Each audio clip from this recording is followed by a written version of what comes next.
Hello everyone and welcome to Stan the Wine Man TV. I am your host, Stan Rattan, and this is a blue collar wine show where I help you spend your wine dollars wisely. This is an episode I've never done. I'm a Kirkland virgin, you could say. I've never reviewed Kirkland brand wines from Costco. Now I've seen a few different YouTubers and reviewers review them. Obviously somebody does because they have 91 points on this one. In order to get those points, you have to submit your sample to that review. That's how you get the scores, by submitting samples. So obviously Costco does that to get the prestige of their brand, Kirkland Wine. So I'm going to review 3 of their wines to see what they're all about. I've never bought a Kirkland wine up until now. I will probably never buy one again unless I decide to do another Kirkland review. I work in a wine shop. Why do I need to buy my wine from some other place? Oftentimes I get this thing in the store because I work on an island, and a lot of people think that we charge more because we live on an island. Actually, my wine department, our wine department at King's Market, we charge what every other store on the mainland charges as far as markup goes, except for big places like Target and Fred Meyer and Costco. Just to put things in perspective, though, I often get people say, well, I get this at Costco for this price. Sure you do. First of all, they have a lower margin than I do because they can. Here's why they can. I'm looking at my phone now because I had to look this up. They worldwide collect $4.6 to $4.8 billion on membership dues. That's 65% of their profit dollars. So they get all that money up front. Of course they can sell their stuff for cheaper. They already have $4.8 million tucked away that they can use for things like labor and all those things that it takes to run these stores. And just in the Costco I go to in Burlington, you see all the people in there. It's crazy. I mean, I do shop at Costco from time to time. Never buy wine, never buy booze there, just food, groceries, things that we need that we think we might be able to get a little bit less, save a little bit of money. So if you wonder why they can sell things cheaper, part of it is that collection of those dues every year.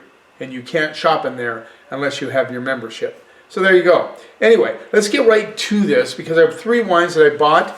2 are $10, 1 is $15. We're going to start off with the Kirkland Signature Brand Bordeaux Superior 2023 Grand Vin de Bordeaux.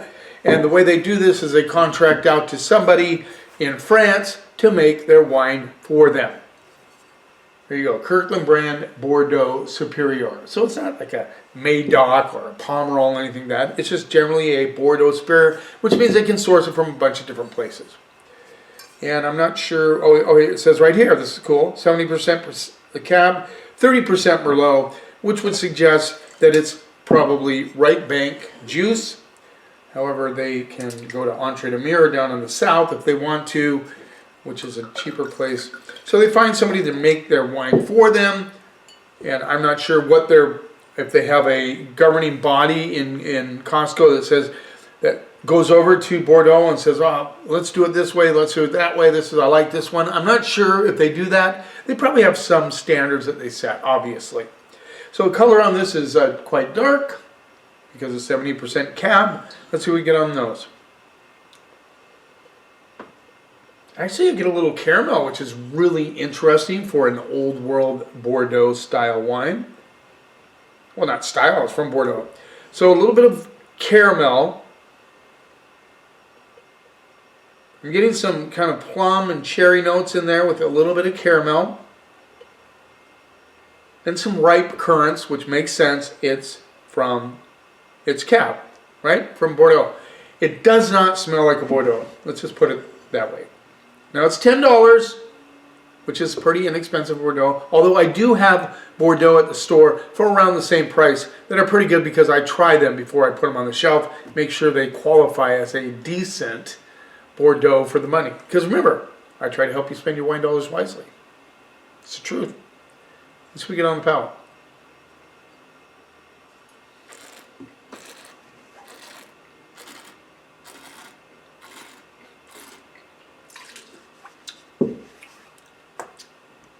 A little thin on the finish, But you know, it has some spice on it up front. You get a little bit of the initial attack of currants, a little bit of dark cherry, and then there's some spice notes on it, which means they probably put a little, maybe oak staves in there, whatever they do, to get that spice. You know, I didn't know what I was going to get. It's a little thin on the finish.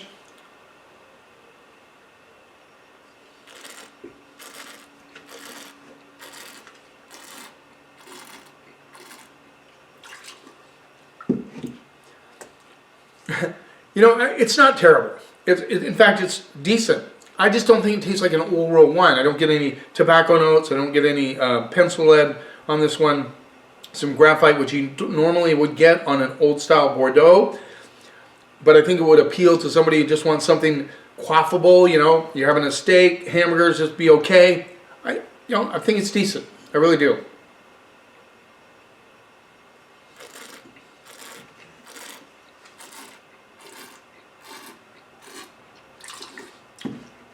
Yeah, I mean, it's thin. I will say that. It's very thin for a Bordeaux. But I'm going to go C+. The thing is, you know, it's average, just a little above average. Not bad at all. It's $10. I think if you just wanted a glass of really nice little red wine, it has a little bit of an earthiness on the finish. But, you know, not entirely Bordeaux-like. So if you're a real Bordeaux fan, you're probably going to, well, this is okay, but not really a Bordeaux. The finish is weak. So I'm going to say pretty much straight up C. Maybe hedging towards C+, maybe. But, you know, it's just an average wine. $10 is a great price. Yeah, I think it's fair. It's fair. And if you ever see a reviewer on YouTube using a Corvin, you know, where they put the needle in and squirt the thing out, be careful with that, because when you use that Corvin, it doesn't allow any oxygen to the wine. Now, it will in the glass, obviously, depending on how long they have it in the glass.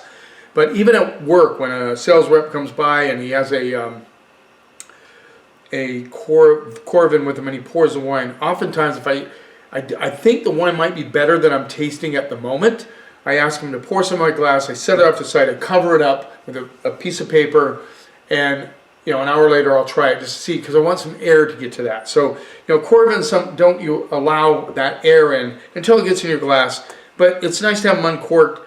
You know, I'm obviously going to give this to somebody to try, my assistant. So C to C+. Now, let's go to the 2024 Malbec from Mendoza, Argentina. This rolls in at $10 as well. 14% alcohol. Interested to try this one. I think they get quite a bit about the winemaker on the back. I can't read it in this light, but it's a winemaker from Argentina that makes this for them.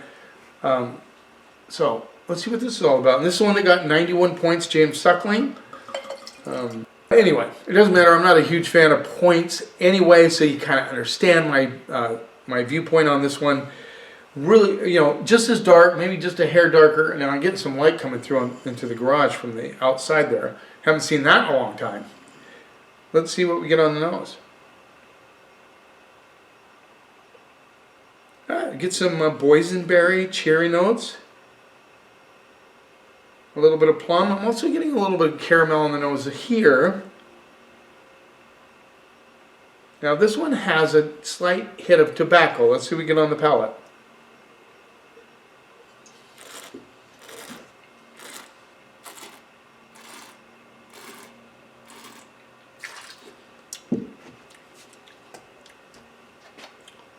Again, it's okay. I'm not seeing where James Suckling gives us 91 points. Not at all, to tell you the truth. But it does have some nice kind of blackberry plum notes to it. A little bit of brightness on the mid palate into the finish, so it has some acidity to it, which would make it good with food. Gives you some licorice on there as well, at the very back end.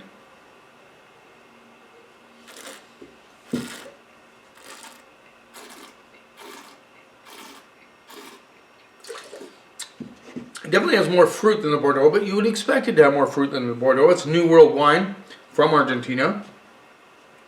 It has some nice. It's lighter. It has more structure and body to it than the Bordeaux. I don't get any spice on the back end, but the tobacco comes out at the very finish. Not a 91 point wine. I don't give points, but 91 points is way over the top for this wine.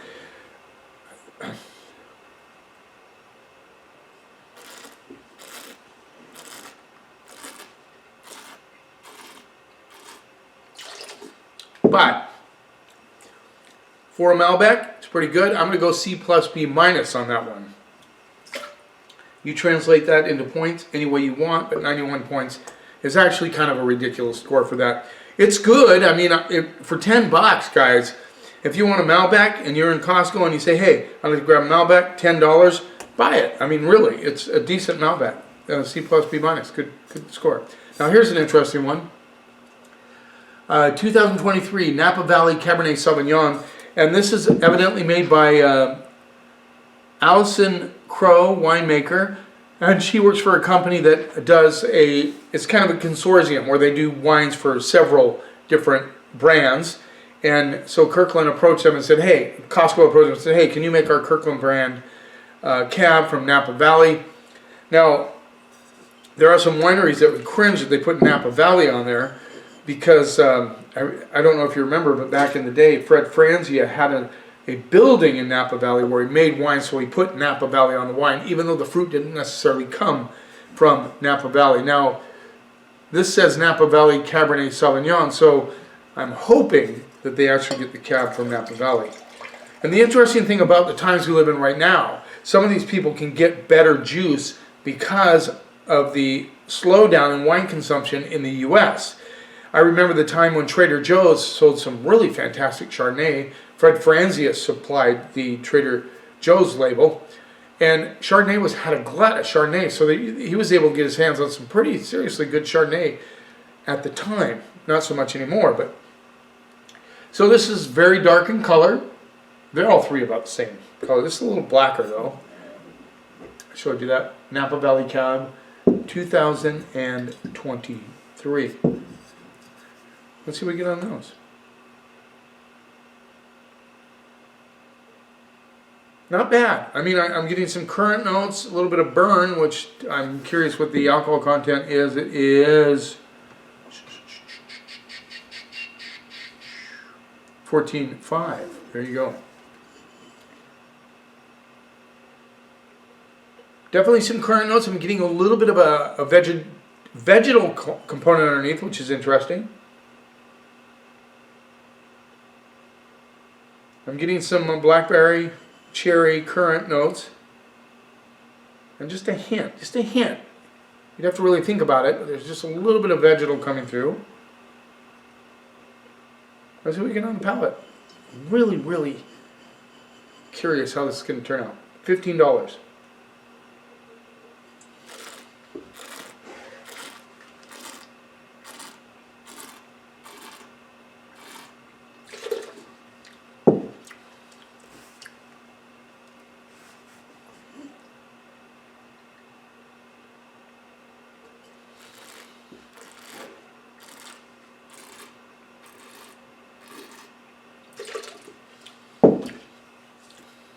You know, doesn't take fake, doesn't have any fakeness to it. Actually, I think this might be the best of the three.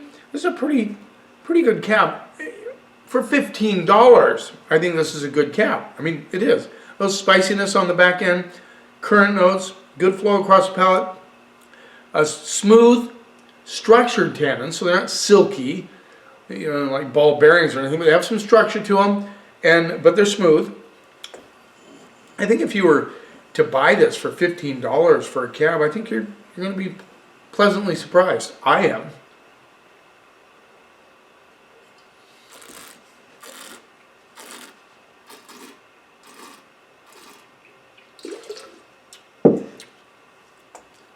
Yeah, I like it.